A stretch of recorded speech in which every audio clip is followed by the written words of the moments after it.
প্রত্যেকে জয় যিশু।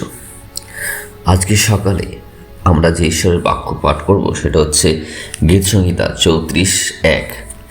আমি সর্বদা প্রভুর প্রশংসা করব, তার প্রশংসা সর্বদা আমার মুখে থাকবে।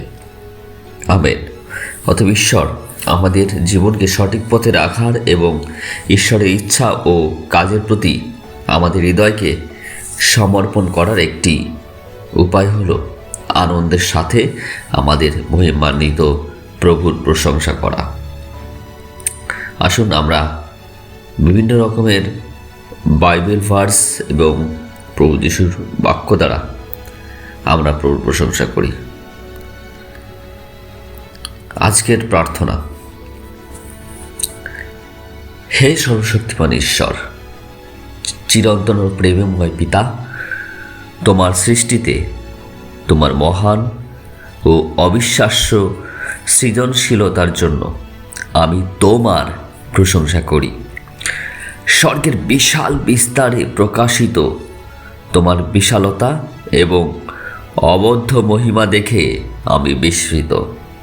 তোমার লোকদের প্রতি তোমার যত্ন এবং তোমার প্রতিজ্ঞা অনুসারে তোমার পুত্রকে পাঠানোর মাধ্যমে প্রদর্শিত তোমার শক্তি, করুণা, বিশ্বস্ততা এবং অনুগ্রহের জন্য তোমাকে ধন্যবাদ। তুমি অসাধারণ, তুমি অসাধারণ, তুমি মহিমান্বিত। তুমি সর্বশক্তিমান প্রভু, আমাকে ভালোবাসার জন্য তোমাকে ধন্যবাদ। আমরা তোমার প্রশংসা করি। হে প্রভু, আমার হৃদয়কে শুদ্ধ করো, যেন আমি মানুষের চোখে ধার্মিক না হয়ে সত্যিকারের তোমার সামনে ধার্মিক হতে পারি। আমাকে সাহায্য করো যাতে আমার ভেতরের খারাপ চিন্তা ও প্রবৃত্তি দূর হয় এবং আমি তোমার বাক্যে চলতে পারি।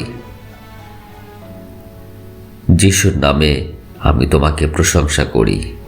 আমেন।